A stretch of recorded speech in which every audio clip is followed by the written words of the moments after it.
also came to be a time of his presence, a matter of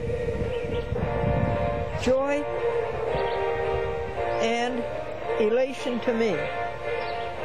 Since that time, I walk before God in all simplicity, in utter trust, humbly and lovingly, and I attempt to do nothing and to think nothing that might be outside his design for me. I feel assured beyond any question that my soul has been with God these 30 years. I'm after it. Help me, will you? I want it. Do you want it?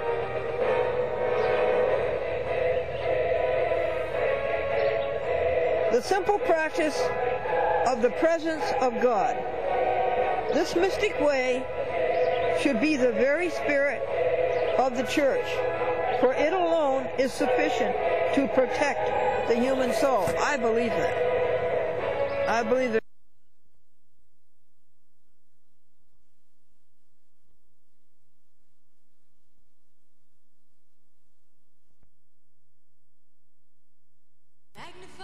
Magnify the Lord with me, and let us exalt his name together.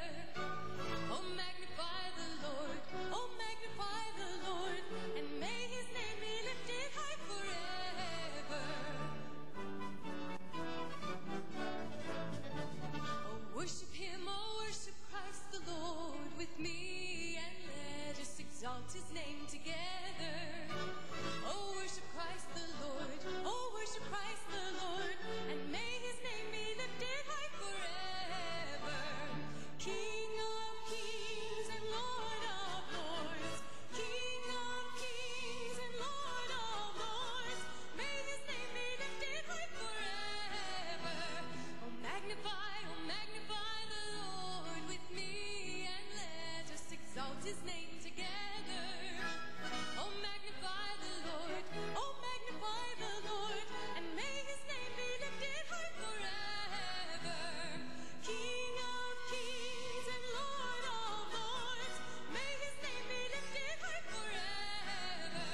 Oh, magnify the Lord with me, and let us exalt his name together. Oh, magnify the Lord.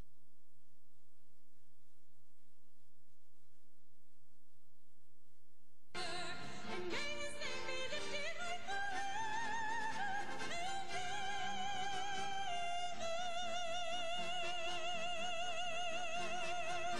Oh, magnify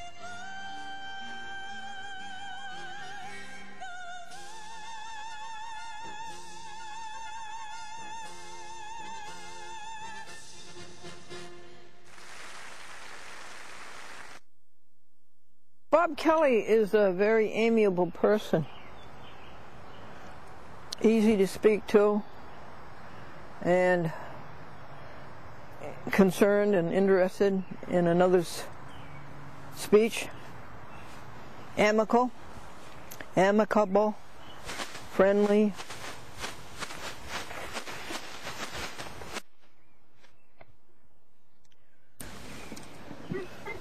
Americanism, believes in the traditions of America, the United States, its interests and its ideals. He's the executive director of public access in Newton, Massachusetts, which is just outside of Boston, and it's a great story. And I asked him if he would speak to you about public access, past, present, and future.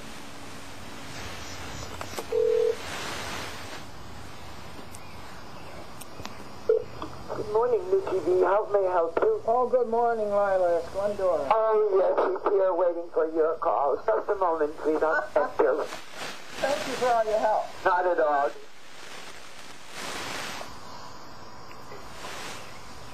TV's education channel is a showcase for the talents of students in the many public and private educational institutions in the nation. From the latest football games to theater, Football games. Tudor? Glendora. Robert Kelly, I'm sorry you had the impasse with the traffic. Oh, that's typical for this area. So. Is it really? What time does rush hour begin? Well, it was a roadway that's being repaved. So I got in the line behind a bunch of cars, and then I said, you know what? I'm not going to make 11. So I popped off, and I picked up a couple of errands at Staples, and here I am.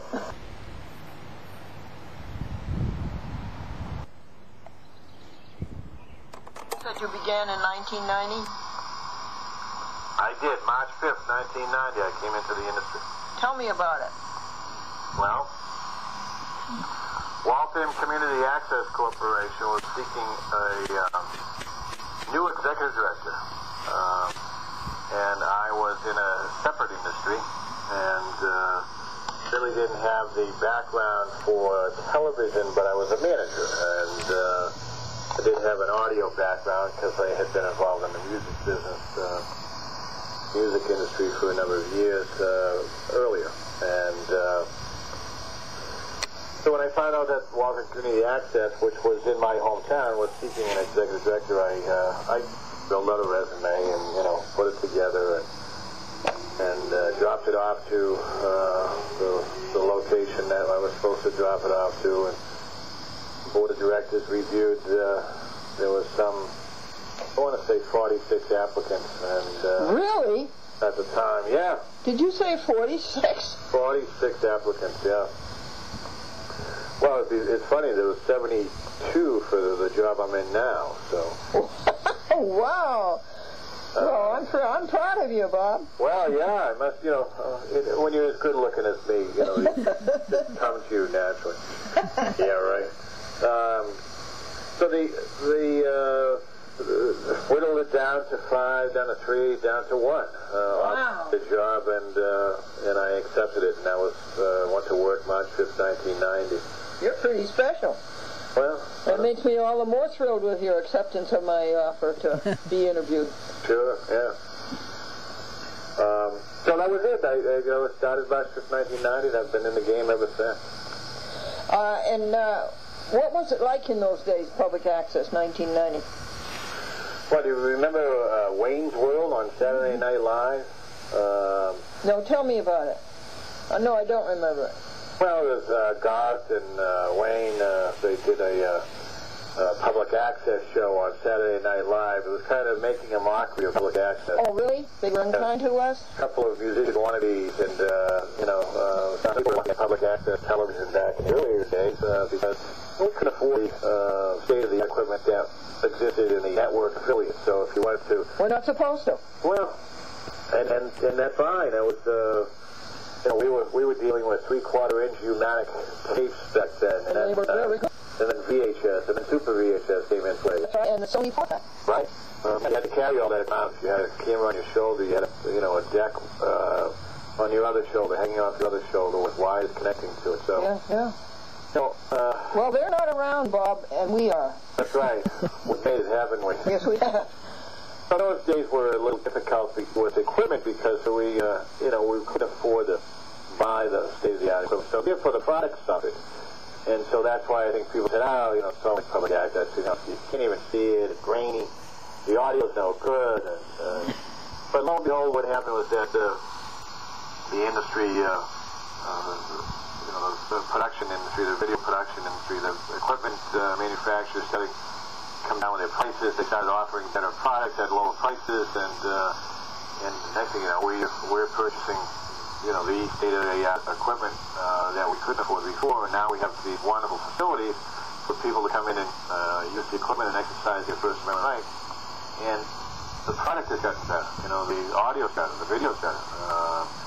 The can and tilt cameras that are installed at city council or board of selectmen meetings and school committee meetings better than they were before, and we don't have to have them on cameras on a tripod with people standing behind them now. Now we're wall mounted and run by a joystick by one operator over in the corner.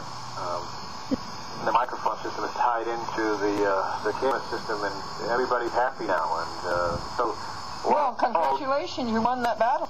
Yeah, well, we as an industry, not me individually, but yes, you're right. was sustained, and now we're no longer looking at like the Wayne's World of Saturday Night Live any longer. We're actually attracting for the last 5 to 8 years anyway some network affiliates, people that used to scoff at public access television because they worked for quote unquote the network affiliate or the larger for-profit television station. But now looking at the positions at public access channels and saying, man, that's pretty interesting, and the salary's not too bad, and, gives me the luxury to be able to, go pick up my son or daughter after school and, get them situated and then come back to work, or, you can't do that when you have deadlines looking for a network affiliate, and the pressures that come with it, the 5 o'clock and 5:30 and 6 o'clock and 6:30 news and 11 o'clock news, 10 o'clock news, what have you.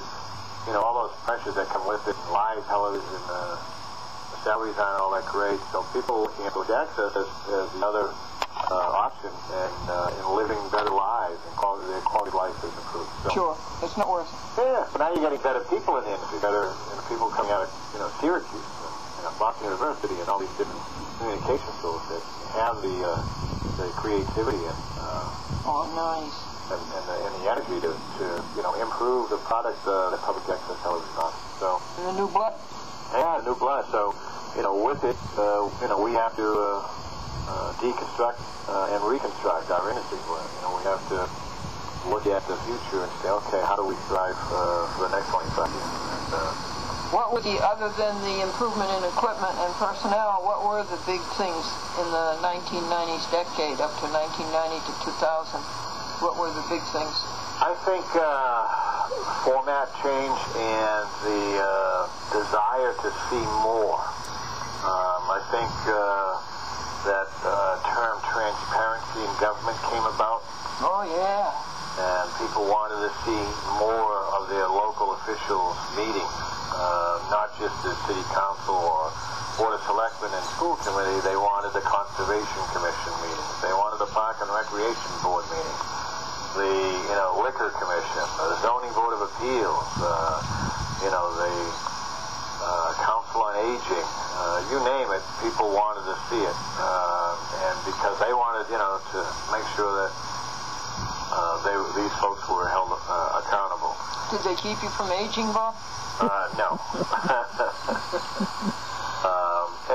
And I think the format has gone, from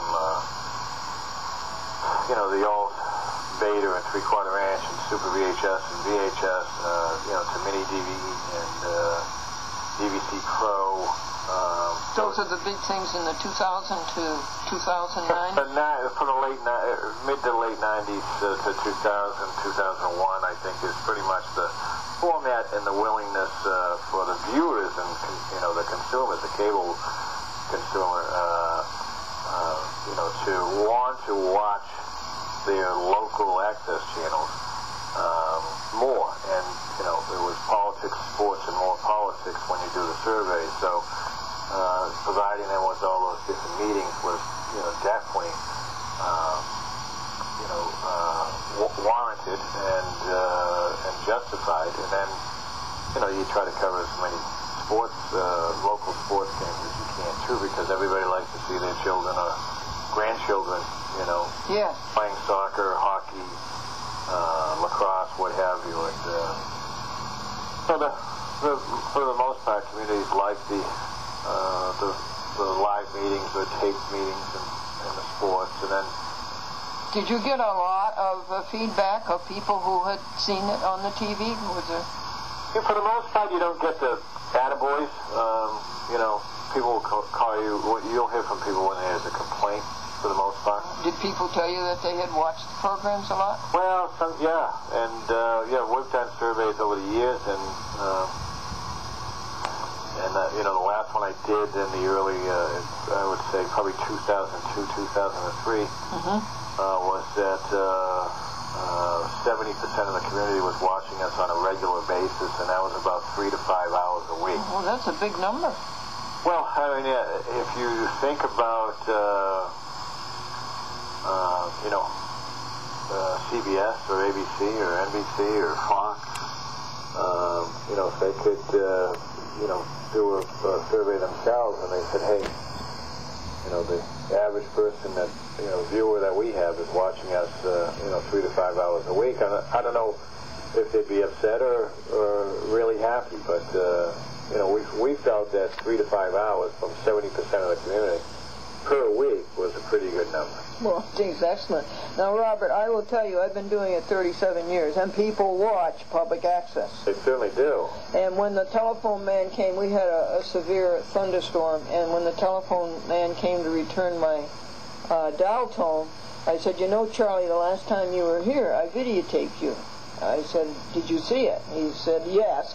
And he said,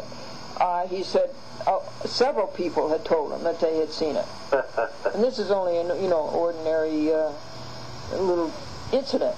Right. I know people watch public access. They sure do, and I happen to be an elected official as well, so sitting in the city council chamber on Monday nights, I know that a lot of people are watching the city council, you know, live meetings and then the replay. So I get feedback from people in the community for that. And if I, you know, go on, we have a live auction that we do, and you know, if we do a live auction, people are, you know, just can't, they're chomping at the bit. When is the auction? When is the auction?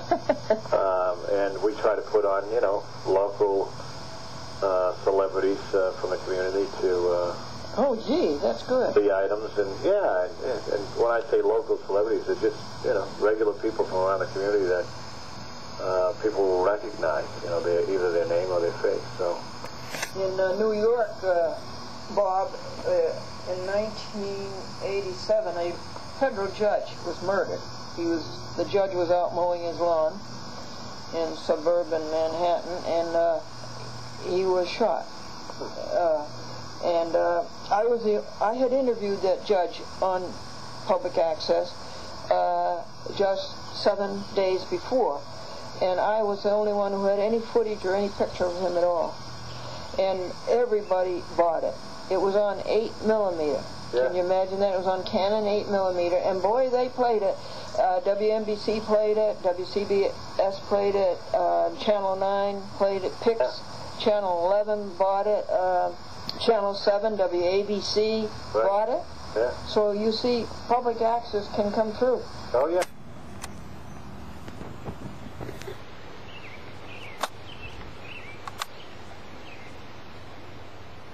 Yeah, we've had many instances where we had footage and the network affiliates would call. Oh, really? Oh yeah. Oh, you've had many instances of that. Oh yeah. Oh, great. Especially Thanksgiving football games now, you know, where they'll take footage of that. We had back when I first started, actually, we had sent the crew over to Russia. My goodness. Russia? Yeah, and that was actually 1990 when a woman named Dot Flamin Hill in Waltham, Massachusetts, she was the head of the American Legion Band. He was getting a hold of Russian officials asking if she and her band could come over and play and march at Square. This was when Gorbachev was in office, and the wall had not come down yet. Oh, my, they're good for her. Well, she got through. She kept calling every night at, 1 in the morning, 2 in the morning because of the time difference.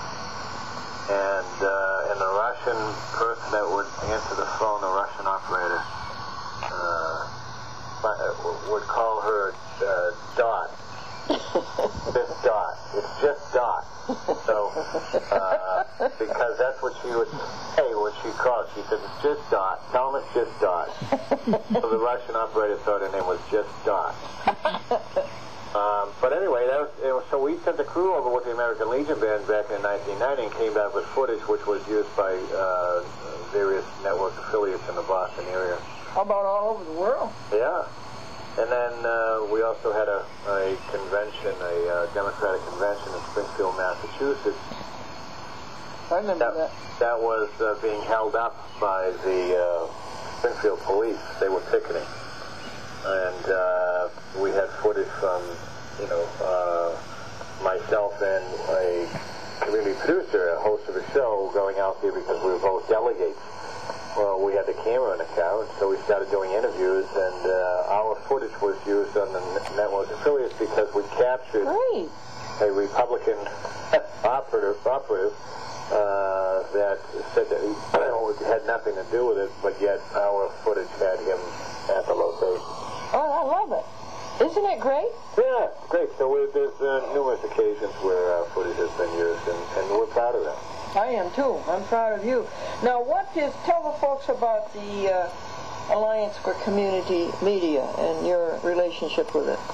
The Alliance for Community Media is a great organization that is our chamber of commerce, if you will, for public educational and governmental access centers around the country.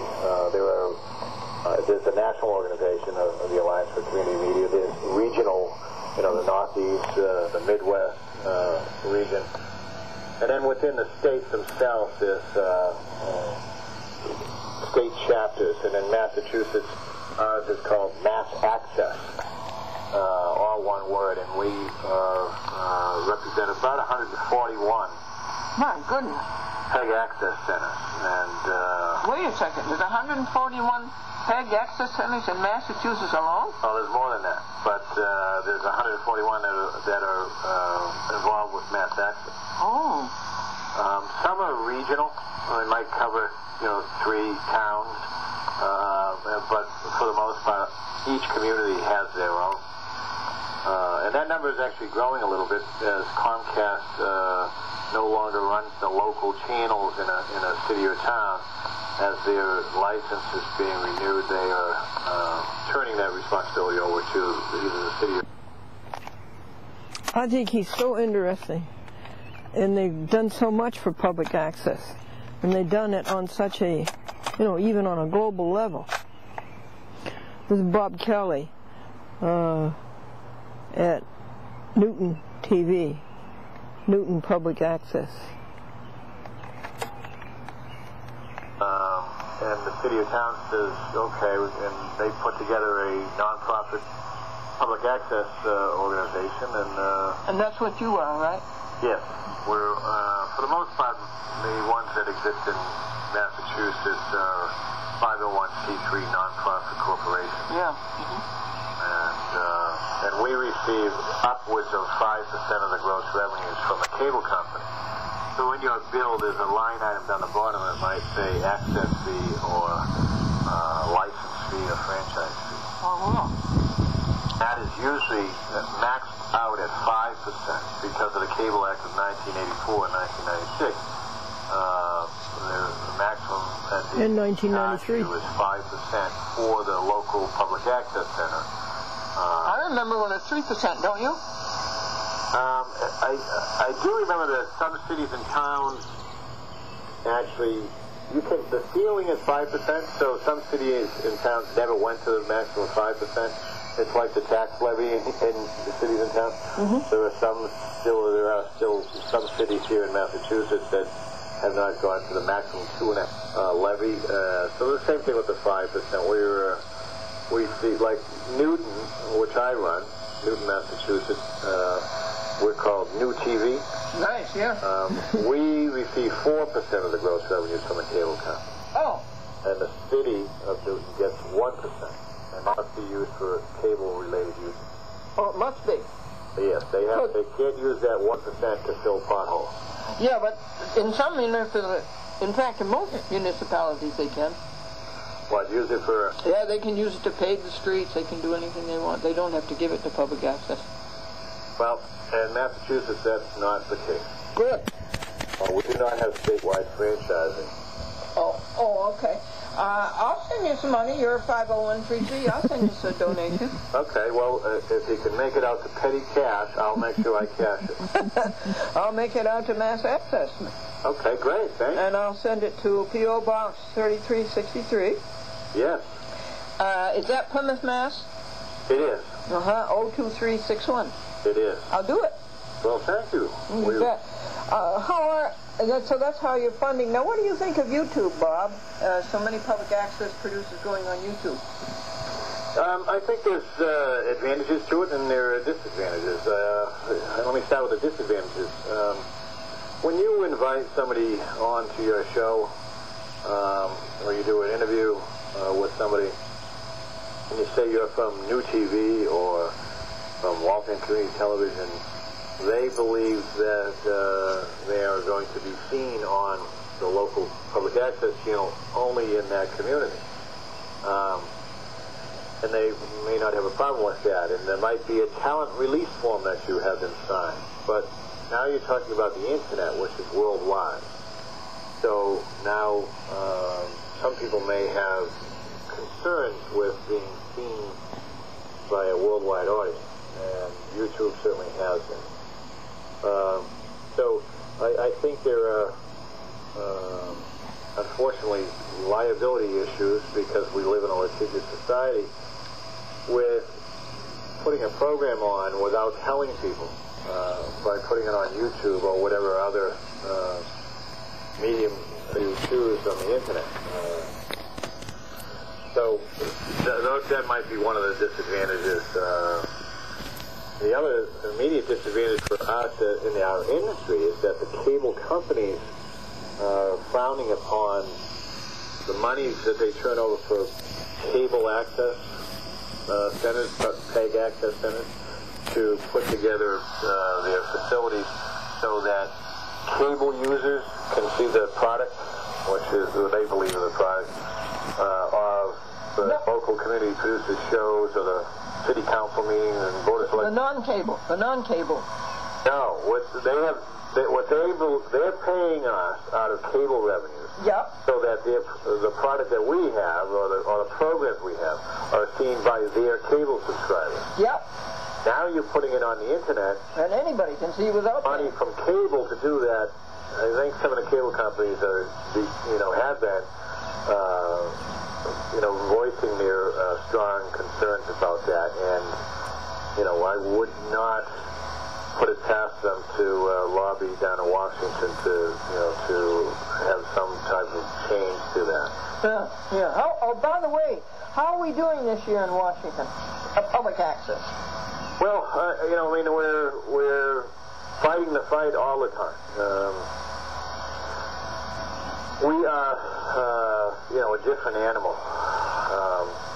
For cable licenses, the Cable Act of 1984 and 1996 says that a cable company, which is, in essence a utility, you must provide funding for PEG access, and you must carry those channels on a basic tier so that all people will have the opportunity not only to see the programs, but all people within the community will have the opportunity to exercise their First Amendment rights.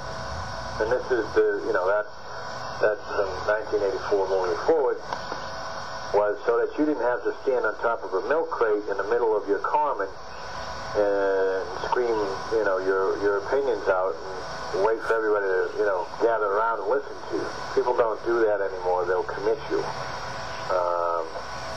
They just walk by you and, throw a dollar at your feet or something. I don't know. They just don't. That's just not what we do today in order to get our message out to, our community or a broader audience. You do that through public access television. So we are always fighting the fight because we exist through cable contracts. And now that it's more than just cable, you're bundling packages, which is telephone, internet, and cable. So why do I have to give, charge